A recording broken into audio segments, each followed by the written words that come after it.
Thank you, Robin, and thank you all for joining. Tomorrow night, AEW will light up Baltimore with Full Gear, the highly anticipated event airing live from Royal Farms Arena. As you know, Full Gear is the first pay-per-view event since Dynamite premiered on TNT a little over a month ago.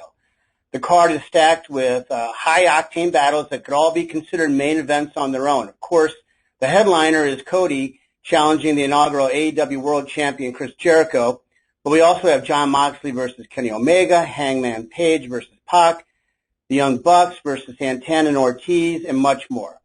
Fans can stream Full Gear on Bleacher Report Live tomorrow night at 8 p.m. Eastern, and starting at 7:30 p.m., the pre-show will be available on the AEW YouTube channel. If you saw Wednesday Night Dynamite 2 nights ago, you can imagine what's in store tomorrow night in Baltimore. So to give us a little taste, we have with us live in Baltimore AEW Executive Vice-President Cody. So without further ado, let's turn the call over to Cody for some opening thoughts, and then we can open the lines for questions. Cody? Good afternoon, everybody.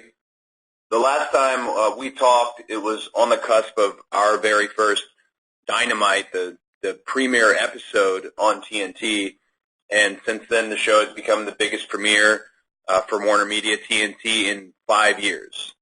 So these conference calls are almost a good luck charm for me and AEW. So I want to answer as many questions as possible. Let's go ahead and dive in right now. Okay, fantastic. So let's start off. Let's start with Jason Powell from ProWrestling.net. Jason, are you there? I am, yes. Cody, it's been said by some that time off is a wrestler's worst enemy. Now, you guys had a longer layoff between shows before Dynamite started. Now you're working once a week or so. Please talk about the differences in terms of how your body responds to working a so-called full-time schedule for WWE compared to your current schedule in AEW. I think you've got to be able to get your reps as a professional wrestler. There's really no way to train for pro wrestling, the cardio aspect of it. Road work is what the old-timers used to call it. Actual long runs was one of the only things they could kind of equate to it, but still, because there's a nature of theatrics, of sports, of bodybuilding, of the vanity of it all, it is very difficult to prepare for doing it other than doing it itself. So in these 6 weeks, it's been nice for men and women to get their reps in. And AEW Dark, which has been a monster hit for the All Elite YouTube, there's a reason that those matches are going a little bit longer. Not only do we want, to give the fans the long quality sports-centric type matches, but we want our talent to be able to push themselves and do so in that way. So it's nice to be back on. There is such a thing as too much. I don't know if you've noticed, for this particular rivalry with Chris and myself, I have not wrestled as frequently on the show. And that, to me, at my age and where I'm at in my career, I feel the best ever going into this show tomorrow, the most prepared. And I think that's a big thing that AEW, one of our big feathers in our cap, is preparation as a team. So it's somewhere in the middle, if that makes any sense. Thanks, Cody. So let's now jump over to Stephanie Francombe from SteelChair Magazine. Steph, are you there? Yes, I'm there. Thank you, Cody, for this for your time. So my name is Stephanie from SteelChair Magazine in United Kingdom. I'm calling you from France, and I wanted to ask you this question about the promo that you did 2 days ago on Dynamite. You had, how do you feel about the critical acclaim that you had for this promo and the comparisons that were made to your father legendary Hard Times promo? Thank you. The opportunity and the interview that I got to be part of with Tony Schiavone in Charlotte on the most recent episode of Dynamite, when you go back through the curtain, sometimes you don't have to ask anybody, was it good? Was it bad? And the funny thing about it is I could not hear myself because as a production, there's some things we are adding to our complement, including a speaker in the ring for talent to be able to hear themselves when they're talking on a microphone. So it was sensory overload for me out there. I was very connected to what I was stating because it's my life.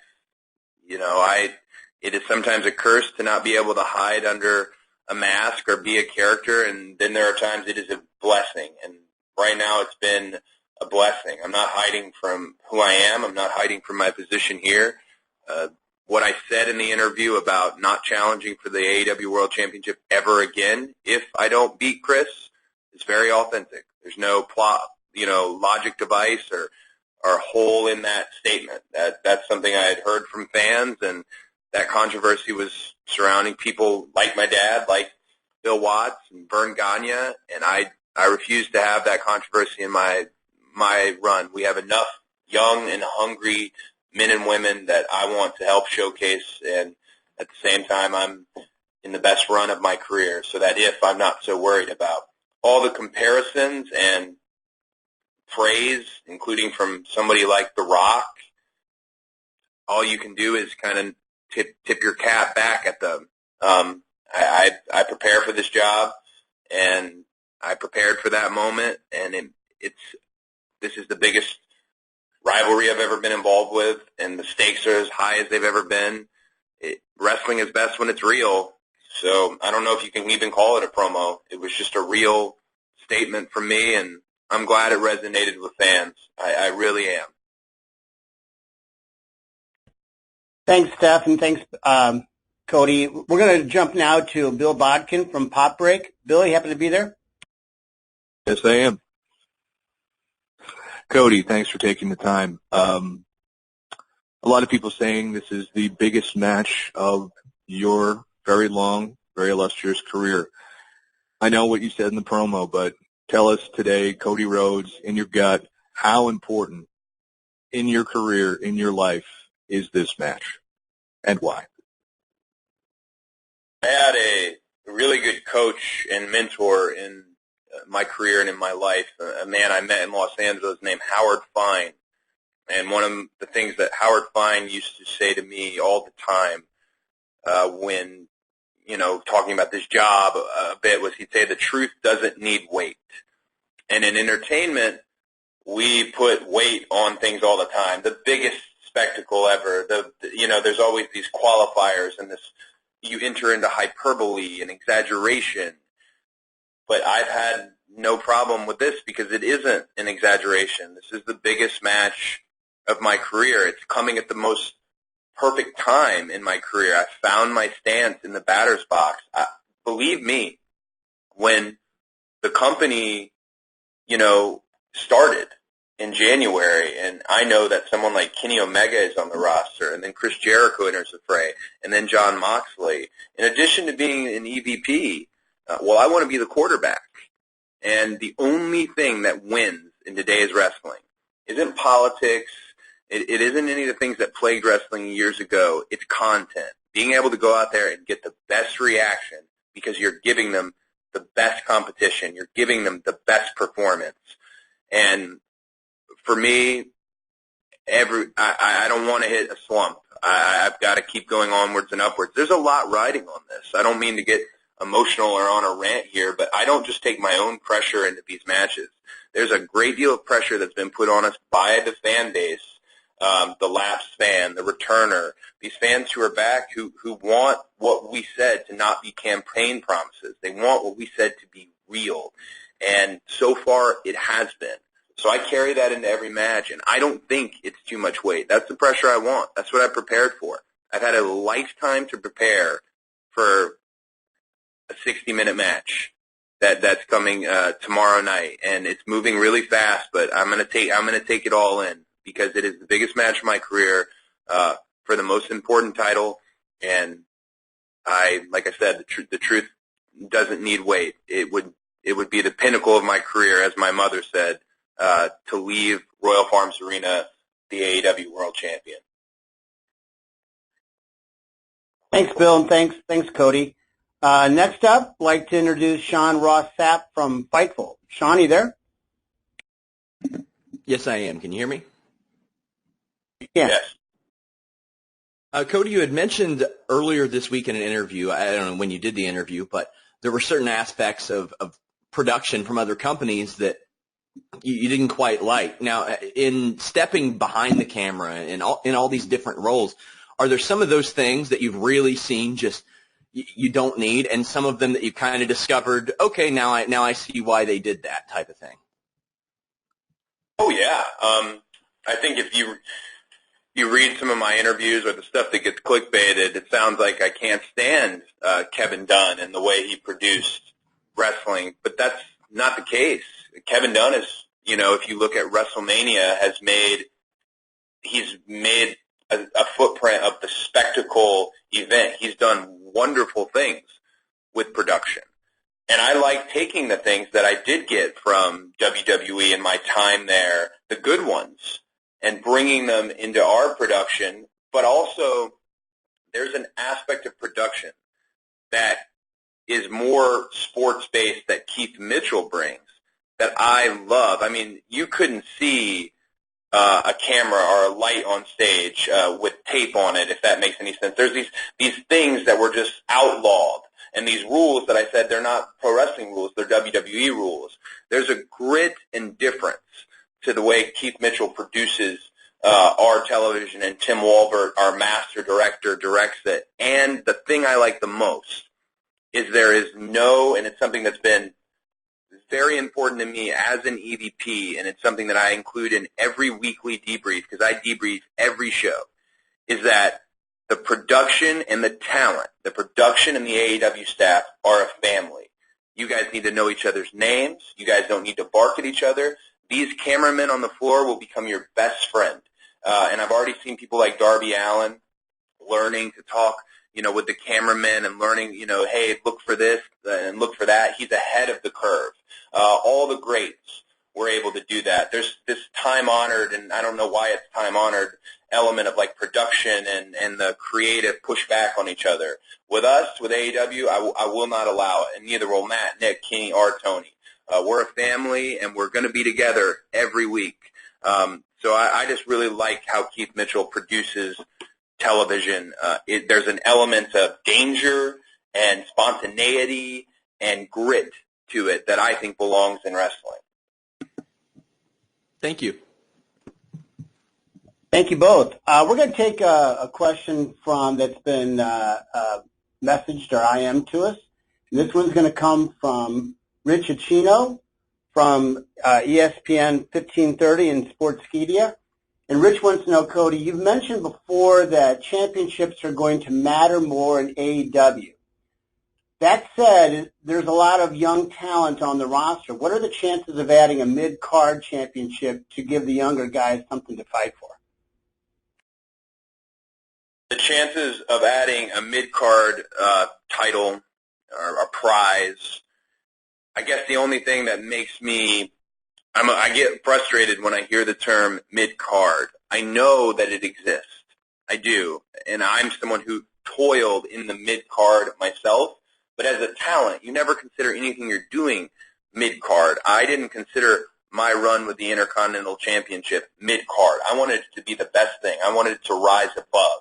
If you look at Wembley Stadium in 1992, it rose above the main match. If you look at Wrestle Kingdom, the year that their IC title would go on last, the same thing. So I just the term mid-card gets at me. Maybe it's personal, just like when I hear casual fan, because it's this thrown around vernacular that isn't always actually describing anything real and functional. With all my little rant aside, I think it's very possible in the next, month or so there will be a prize of some sorts for the guys rising through the ranks, because that is important to wrestling. And there's so many great ones out there that we've, looked at through history, those great titles. But I never would consider it a mid-card title, and that's why it's been slow. It's not for we feel the same way you feel in your line of questioning, but we've got to make sure that the Women's Championship in Rio is respected at the same level that Chris Jericho is the world champion. And then Frankie Kazarian and Scorpio Sky, seeing them this morning go make the media rounds in Baltimore with the titles. It's not willy-nilly handing these belts out, handing these prizes out. They matter, and the next one will matter just as much. Thanks, Cody. We're going to go back to the lines now and open one up for Bill Pritchard from WrestleZone. Bill, you there? Yeah, I'm here. Can you hear me? Sure. Hello? Yes, we can hear you. Oh, okay. So I wanted to follow up on a question I asked you a few weeks ago about the ranking system, if there's any update on that. Perfect question. And if I slam my hand on the table and it messed up the mic, I'm sorry. Today, hopefully, this evening, we will have the top fives out for not only men, but for tag and for the women's division. And that was something that I promised when we last spoke, and I'm excited. It's happening before Full Gear, and Full Gear being the first pay-per-view of the Dynamite era and the third major event of our Big Four. So you will see rankings today. And if you don't, you can all call me out and internet the heck out of me, because I just checked the lineup. For sure the top fives are going out today as promised, and they'll be out hopefully every Friday. Thanks both. Now we're going to open a line here for Donnie Lederer from Fandom and SYFY Wire. Donnie? Hi, Cody. Before the premiere of Dynamite, you sent out a tweet regarding wanting feedback from fans about how to make the show better, what they love, what they don't necessarily love. How difficult has it been so far to separate constructive criticism versus complaining to complain? And do you have an example of any feedback you've received so far that you've applied since Dynamite's debut? Yeah, I mean, there is a difference between constructive criticism and then what I would call narrative criticism. People who are sucked into the narrative, which is a beautiful thing if you're a pro wrestler and you can have that.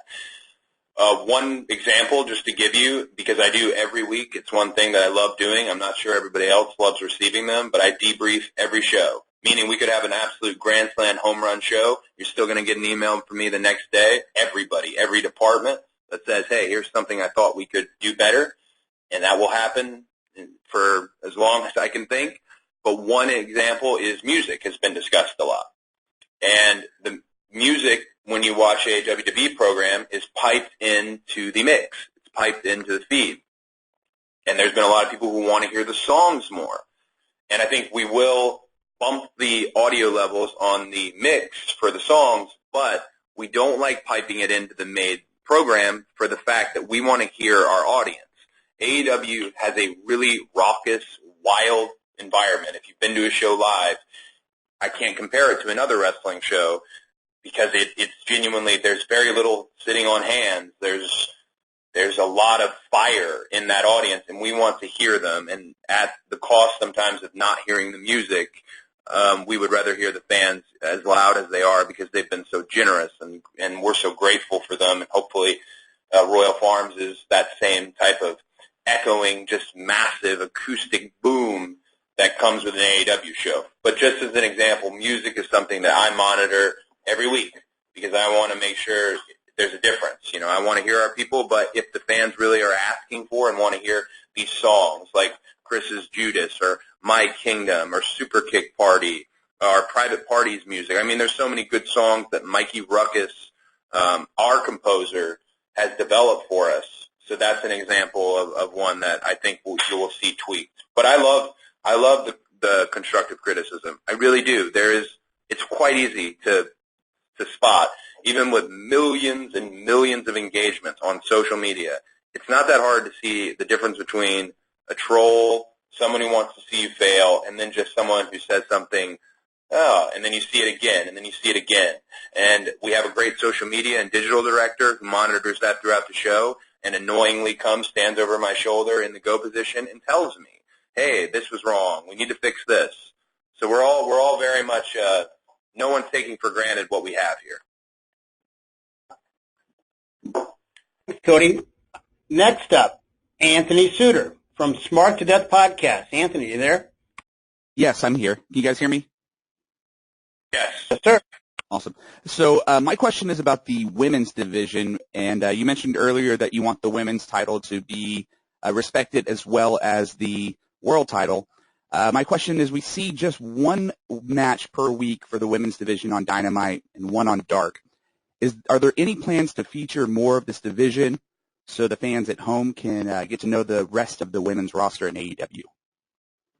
Absolutely. Not only plans to have more women's representation on Dynamite, but not just in match form, in VTR, in interview, in vignette form. One thing that's kind of, I wouldn't say been difficult, but been an honest element of what we're doing is we have a lot of foreign talent, and foreign talent to do it properly requires a work visa, and those in this political climate are rather difficult to get. And we've been great. Chris Harrington and Christopher Daniels have been outstanding about procuring and making sure that our Joshi females, making sure people like Shauna from Portugal, making sure they all get in properly, legally, and so that's been something that's kind of been difficult in terms of the representation, because we have a very international women's division, which I don't know if you guys know. I'm just kind of going on a bit of a detour here, but Emi and Riho, their match this Saturday, maybe the one I'm looking forward to the most, the teacher versus student aspect of it, and what Kenny Omega is doing and trying to do with the women's division is really something that deserves praise, and he's really trying to do something different. And this is a merit-based, sport-centric wrestling show, so it's different than perhaps wrestling you've seen out there. And Riho, I think we've all fallen in love with her, and this audience has fallen in love with her. You had a Southern-based crowd chanting, "This is awesome," for two women who they have definitely never seen before this past week in Charlotte, and that's a great indicator. But to answer your question, for sure, the women's representation will uptick, and I'd say probably immediately coming out of Full Gear. Thank you so much. Thanks both. Next up, I'd like to introduce Chris Mueller from BleacherReport.com. Chris, you with us? Yes, I am. How you doing? Can you guys hear me? We can hear you, Chris. Okay, great. All right, so Cody, now that you're in a new role, well, not new necessarily, but now that you're in this managerial backstage role, since Dynamite has launched, what do you think is the biggest lesson you've learned about producing a live TV show every week, and what do you foresee being your biggest possible hurdle going forward? The biggest lesson I've learned, particularly as an EVP, I call it the diplomacy of wrestling, and it's how we speak to each other. And I have there's a lot of people who, I'm sure you have people in your own life, that when something goes wrong or goes differently, there's an element of panic. And I refuse panic when it comes to that 2-hour broadcast. We have to hit our crossover. We have to make our commercial times. We have to go off with enough pad and please our Warner Media partners. So if a problem comes up, we've got to move on to the next thing. And that's something that it's kind of silly, but I don't let anyone run up to me at TV and say, "Here's the thing," or "Hey, we've got an issue." You have to start with a, "Hey, how are you?" It's something as simple as that. Really, I don't like panic, and it's in a lot of people, the nature of panicking. But I've also really found some unsung heroes as far as production goes that we couldn't do this without. And from our associate producers, our coaches. If anything, a huge lesson I've learned is the value of a coach. Dean Malenko hosted a tag team seminar last week, and man, the value of a coach. Arn Anderson was there this past week, and Arn Anderson is not connected with AEW other than in a peripheral element, and he did AEW Dark, and the value of these guys who drew money and entertained people, that's so important to instill. Even if the generation is totally different, even if the matches are totally different, there's still that ring, there's still that fan in the seat. There's magic in their words. So that's something, the value of a coach, the value of a proper security force, the value of good production, the value of a good director, the value of great stagehands. Chris Dispenza, who's been a stagehand in wrestling for years, and he's the one who made the go position, the dusty position. I could just rattle off every name, but the value in people who build you up. When I go out and there's the big pyro and this big presentation, I'm a product of 30 people propping me up to look like that and be represented like that. And Greg Werner, I could go on and on. I might as well just tweet you a list of people who just do a great job. The PR team with Mandy and Jim and Skylar, just everyone. The value of those people, you can't undersell it. The biggest hurdle for us is maintaining the buzz, maintaining the cool thing, and that I don't think is as big as a hurdle as we think, because all we have to do is stay disciplined and true to ourselves. We cannot change what we planned, and we cannot become a reactionary brand. The only reactionary brand we can be is reactionary to our own audience, not to what somebody else is doing on TV.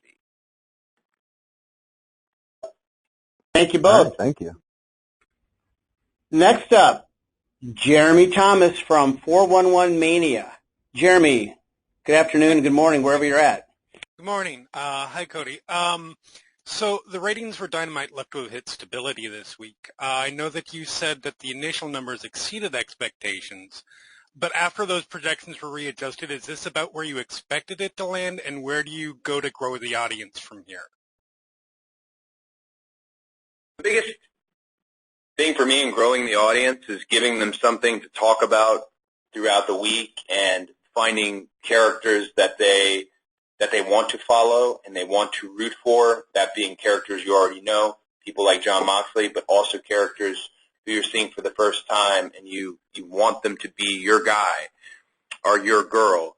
As far as ratings, we had the biggest premiere for TNT in 5 years. And we live in the era of cord cutters and DVR bumps. And one thing that wrestling journalists tend to do, and I don't mean journalists as more as I mean the more like bitter and critical, is they look at things from the standpoint of 1997, or they even look at things as a standpoint of the early 2000s, when every year we're dealing with an absolutely different medium. We're not only looking at our Nielsen's, we're looking at our social Nielsen's. We're looking at our ITV representation. We're looking at our fight usage. We're looking at an amazing amount of data. And Chris Harrington, who some of you in this world know Chris Harrington well, not a unique guy, but man, what a smart individual who is showing us and giving us those projections. I'm very happy personally. There's obviously room to grow. I want the most amount of souls and eyes watching this show as possible. But for 6 weeks to defeat, I mean, if we just say it out loud, I'm not saying it to be braggart or braggadocious. 6 weeks in a row, we've gone head-to-head with WWE, the biggest wrestling company in the world. And 6 weeks in a row, they've been on the losing end.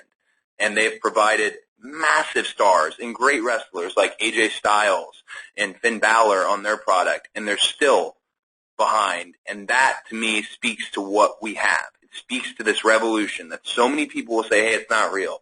Those fans aren't real. Those returners aren't real. It's all lip service. It's not.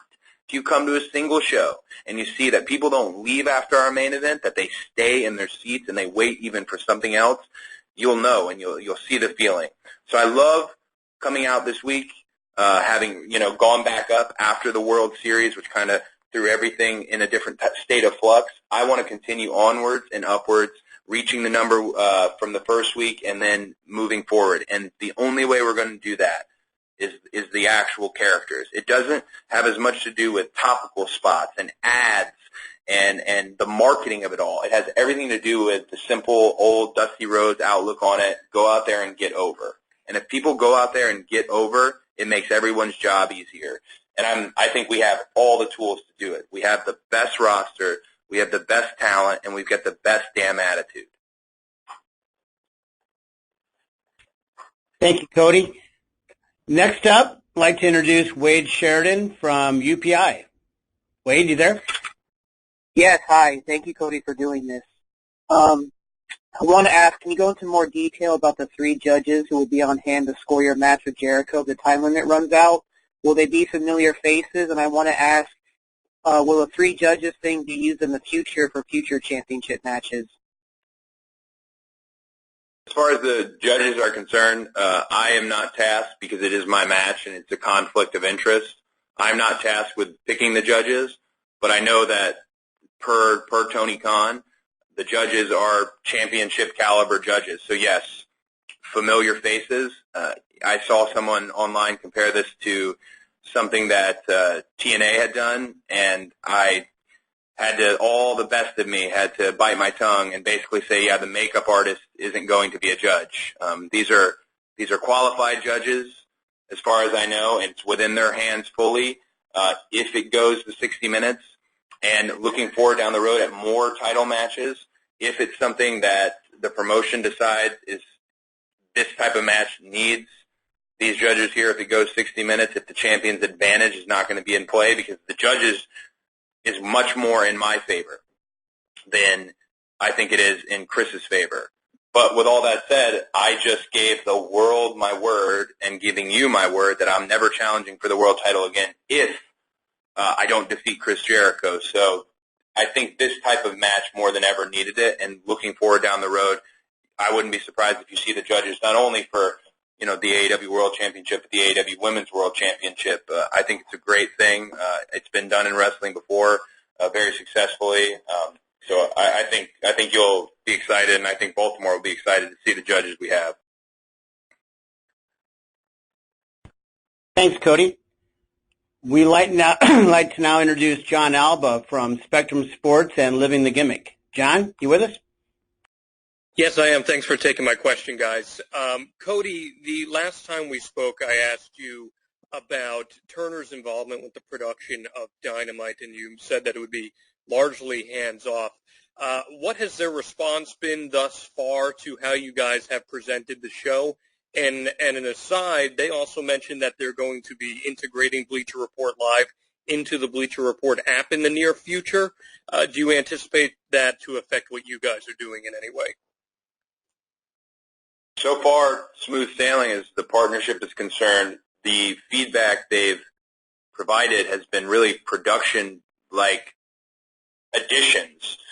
Something as, I don't know if you've seen, there's cameras on the top of the turnbuckle post, and they're mobile cameras. There is the Skycam, which has only been seen in football up to this point. There's what we call the People's Cam.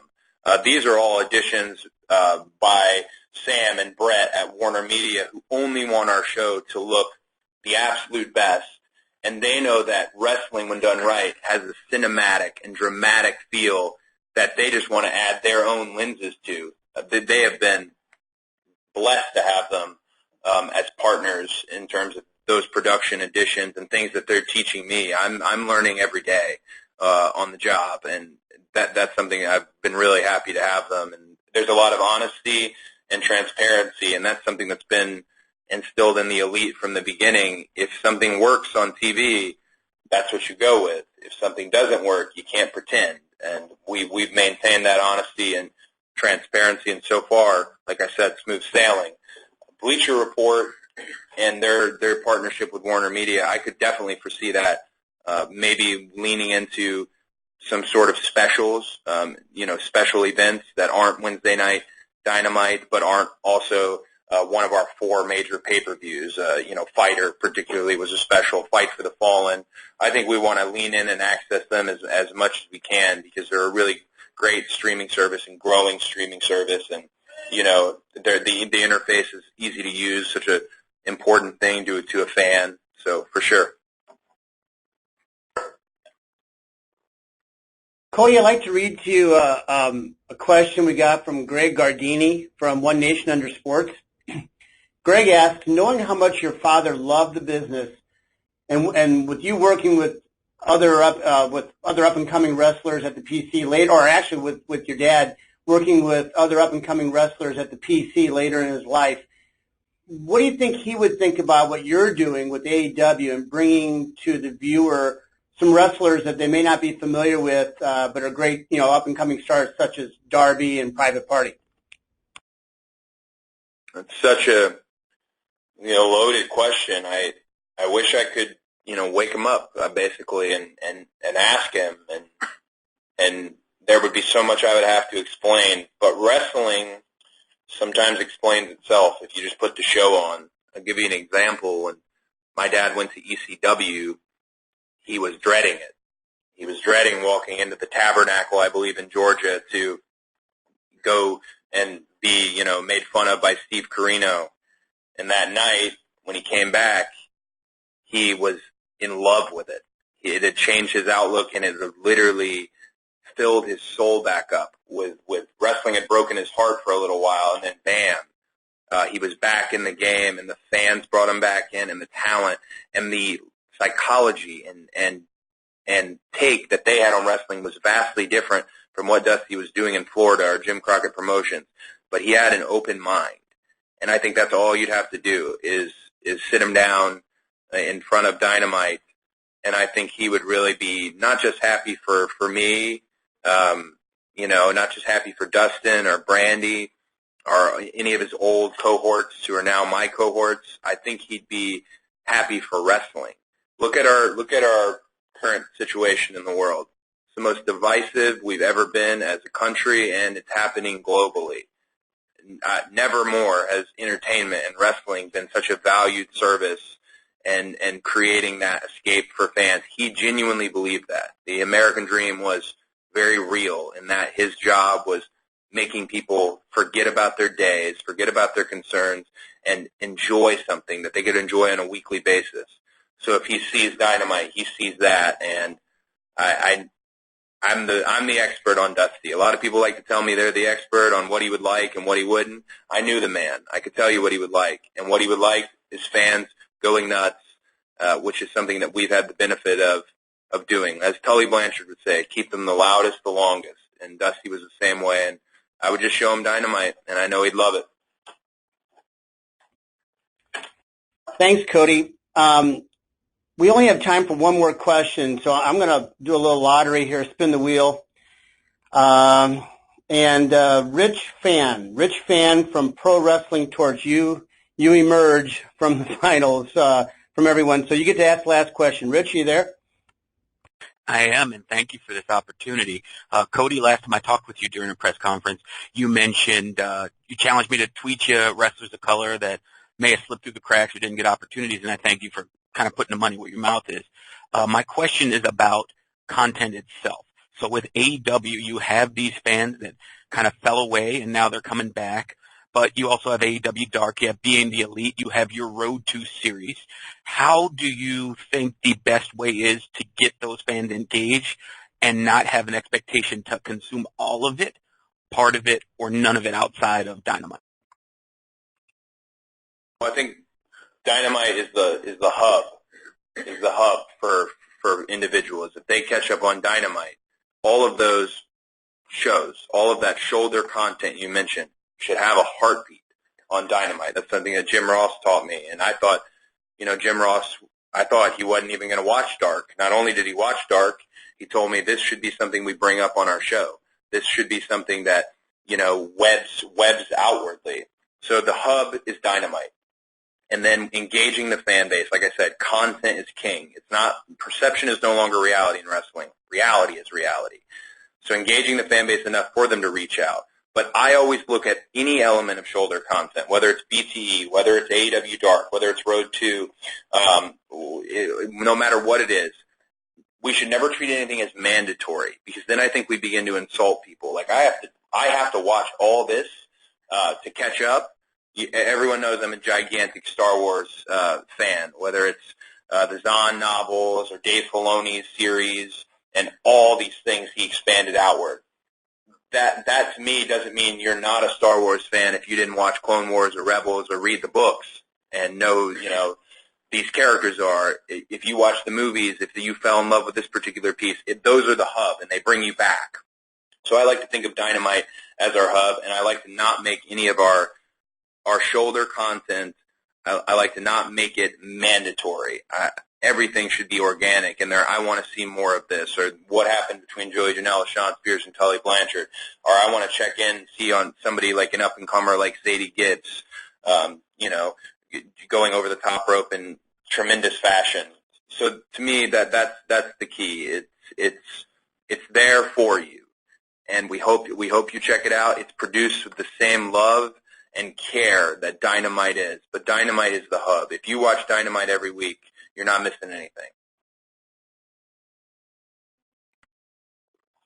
Thanks, Cody. Well, unfortunately, we've reached our time limit for today's teleconference. So on behalf of Cody, Tony Khan, and everyone associated with AEW, I'd like to thank you for joining the call today and also for your faithful coverage and analysis of AEW over the past year or so. It's not taken for granted, and it's universally appreciated by all. We will be distributing an audio copy of the teleconference you just participated in very shortly, so be looking for that. And we hope to see many of you tomorrow night in Baltimore. Thanks again, and have a great day. Tomorrow night in Baltimore. Thanks again, and have a great day. Tomorrow night in Baltimore. Thanks again, and have a great day. Tomorrow night in Baltimore.